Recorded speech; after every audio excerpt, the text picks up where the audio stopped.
کے ساتھ. عمیر صاحب سے مجھے جواب لینے ذرا اس پہ. جڑے ہوئے کیا تھے حب سے بیجا میں ان کو بند کر گیا. خیر ان کی اپنی پارٹی تھی. عمیر صاحب مجھے یہ بتائیے کہ اب اگر لیٹ سے کہ اگر ملاقات نہیں ہوتی, ویسے تو ہونی چاہیے, ظاہر ہے کہ ایک آدھ ملاقات میں کوئی چیز امر مانے نہیں ہونا چاہیے اور ہر کوئی اپنی پارٹی لیڈرشپ سے رائے لیتا ہے, لیکن اگر نہیں ہوتی تو پھر کیا یہی سچویشن چلتی رہے گی؟ اور یہ جو سچویشن ابھی چل رہی ہے کہ فیصلے نہیں ہو پا رہے, ظاہر ہے کہ کابینہ کا بڑا اہم رول ہے, تو اس کا بینیفیشری کون ہے پھر؟ دیکھیں بات ہے کہ اگر ہم سمجھتے ہیں کہ کے پی کے کی سچویشن خراب ہے, کے پی کے کو توجہ کی ضرورت ہے, کے پی کے کو ٹیررزم فیس کر رہا ہے, تو وفاق کو اس چیز میں کوپریٹ کرنا چاہیے. بات ہے یہ اناؤں کا مسئلہ نہیں ہے. ایک ملاقات کے پیچھے آپ پورے کے پی کے کو جو ہے نا ایٹ رسک ڈال رہے ہیں. کیوں, کس وجہ سے؟ مطلب اتنا سٹیپ مدرلی ٹریٹمنٹ تو نہیں ہونا چاہیے. بات ہے جب سہیل آفریدی اپنے منہ سے کہہ رہے ہیں کہ انہوں نے پرائم منسٹر تک بات کی, چلیں آپ کہہ رہے ہیں کہ جواب انہوں نے اپنی مرضی سے دے دیا ہوگا, مگر کیا ملاقات نہیں ہونی چاہیے؟ آپ خود اس چیز کا فیصلہ کر لیں نا. مطلب کیا امر مانے, اگر آج دو بہنیں مل سکتی ہیں تو کیا سہیل آفریدی نہیں مل سکتا؟ کیا اس طرح کی آپشن پہلے علی امین کے پاس نہیں تھی؟ کیا دوسرے لوگ بیرسٹر سیف وغیرہ نہیں ملتے رہے؟ تو آج کیوں نہیں ملنے دیا جا رہا؟ وجہ یہ ہے کہ ہم ذاتی اناؤں کو بڑا کر رہے ہیں, اور دیکھیں اس انا کو بڑا کرنے کا سب کو نقصان ہے. لیکن ایک چیز اس میں, ایک میری عرض یہ ہے کہ جب وزیر اعظم صاحب کی ان سے بات ہوئی اور اس کے بعد ایک اجلاس تھا جس میں ان کو بلایا گیا کہ آ جائیں, اور ظاہر ہے کہ آ جاتے تو اس سے وہ آئس بریکنگ ہی ہوتی ہے نا. اگر وزیر اعظم صاحب نے انیشیٹو لیا تو انہیں چلے جانا چاہیے تھا. کل ہمارے ساتھ تھے شوکت یوسفزئی صاحب, انہوں نے کہا جی دیکھیں عطا تارڑ صاحب نے کس طرح سے بات کی تھی, تو انہیں پہلے معافی مانگنی چاہیے تھی, اور معافی ہوتی تو وہ چلے جاتے. اب اس طرح سے آپ کو لگتا ہے معاملات ٹھیک ہوں گے؟ یہ صحیح ڈیسیجن تھا جو وزیر اعلیٰ نے اس میں اجلاس میں شرکت نہیں کی؟ دیکھیں بات یہ ہے کہ یہ وزیر اعلیٰ وہ ہے جو ابھی سٹیپ ان کیا ہے, جس کو ابھی پالیسی وائز ایک کلیئرٹی نہیں ہے. کلیئرٹی اس سینس میں نہیں ہے کہ ایک وزیر اعلیٰ کو ہٹایا گیا ہے, عمران خان نے کہا ہے اسٹیپ ڈاؤن ہو, میں نے اگلا کھلاڑی اتارنا ہے. اب اس کھلاڑی سے کیا ڈیمانڈز ہیں, اس کھلاڑی کو خود سے پتہ تو ہونا چاہیے کہ میری لیڈرشپ کی یہ ڈیمانڈز ہیں, ان کی افغان ریفیوجیز کے بارے میں یہ پالیسی ہے کہ اس حد تک جانا ہے, اس حد تک نہیں جانا, ٹیررزم کے بارے میں ہمارا یہ سٹانس ہے. تو ایک 1-to-1 میٹنگ ہو جائے گی تو پھر ہی صوبائی معاملات کو فیڈریشن کے ساتھ زیادہ بہتر طریقے سے. ایک بندہ جسے سب پتا تھا اس کو آپ نے ہٹا دیا کچھ عرصے بعد, اور اب جس کو لے کے آئے اس کو کچھ نہیں پتا, اور وہ وزیر اعظم کی میٹنگ میں جانے سے انکاری ہے کیونکہ بانی سے اس کی ملاقات نہیں ہوئی. مطلب it's a very now sort of a thing. نہیں, سب پتہ کی بات نہیں, بات ہے کہ پتہ ہونا اور آگے امپلیمنٹ بھی کرانا ہے. بات ہے اس وقت عمران خان نے کیوں پلیئر چینج کیا ہے, انہیں کوئی علی امین کے انٹینشن پہ تو نہیں شک تھا.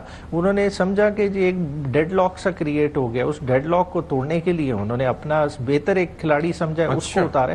اب ہمیں کم از کم اس کو چانس دینا چاہیے. اب ہمیں دیکھیں نا پسند نہیں آ رہا. آپ جی سر میں دیکھا اس سے پہلے ان کے 3 وزراء اعلیٰ گزرے ہیں. پرویز خٹک کیا ان کے گڈ بکس میں ہے؟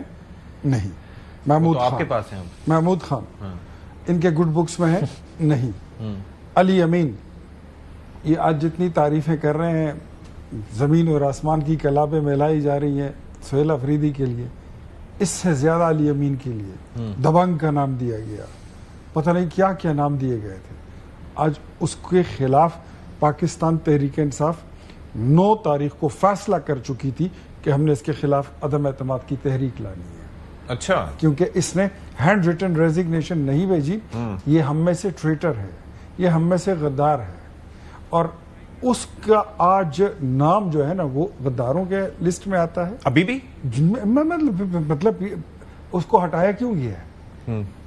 ہٹایا اسی لیے گیا نا کہ اس کا نام جو ہے وہ اچھے لوگوں میں نہیں ہے. اب یہ آ گیا تو 3 وزراء اعلیٰ آپ کے جو ہیں وہ اب آپ کی اچھی لسٹ میں نہیں ہے. یہ 4تھا والا جو ہے, میں I bet by the end of this year جنوری میں, آپ میرے یہ ڈیٹ یاد رکھیے, جنوری میں ساری تحریک انصاف اس کے پیچھے پڑی ہو.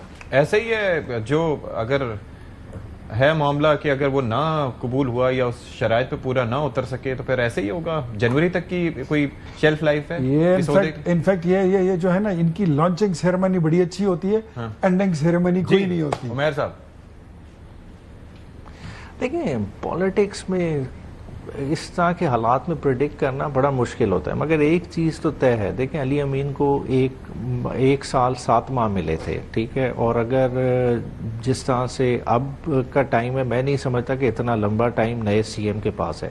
نئے سی ایم کو جو گیپس علی امین سے جو نہیں فل ہو پائے تھے وہ فل کرنے پڑیں گے. اگر نہیں فل کر پائیں گے تو نیچرلی ظاہری بات ہے کہ اگر عمران خان ایک کو دروازہ دکھا سکتے ہیں تو دوسرے کو بھی دکھانے میں عمران خان کو کوئی آر فیل نہیں ہوگا، تو اس میں کوئی کسی کو پریشانی نہیں. مگر دیکھیں غداری کے سرٹیفکیٹ جو اختیار بھائی بات کر رہے تھے نا کہ غدار ہو گئے، دیکھیں آج بھی ٹویٹس اٹھا کے دیکھیں عمران خان اسی طرح سے ریسپیکٹ کرتے ہیں. دیکھیں انٹرنل چینج ہوتی رہتی ہیں. آج ان کی پارٹی میں پنجاب میں چینج آ جائے، مریم نواز کو ریپلیس کر دیتے ہیں ملک احمد خان سے، تو کیا مریم نواز غدار ہو جائے گی پارٹی کے لیے؟ پارٹی میں چینجز آتی رہتی ہیں، پارٹی کا اپنا اختیار ہے، اس کو ڈیموکریٹکلی دیکھیں. آپ بھی ڈیموکریٹک پارٹی ہیں، ہم بھی ڈیموکریٹک پارٹی ہیں، ہمارے کم از کم اتنے تو اختیار کو آپ جو ہے نا چیلنج نہ کریں. اس اختیار کو تو اختیار والی صاحب، اس اختیار کو تو آپ یار عمیر بھائی آپ اختیار کو جتنا چیلنج کر سکتے ہیں کریں. میں آپ کو آپ کے ساتھ کوئی چیلنج نہیں مارتا، لیکن ایک بات یہ میری یاد رکھیں کہ تحریک انصاف میں صرف لانچنگ سیرمنیز ہوتی ہیں.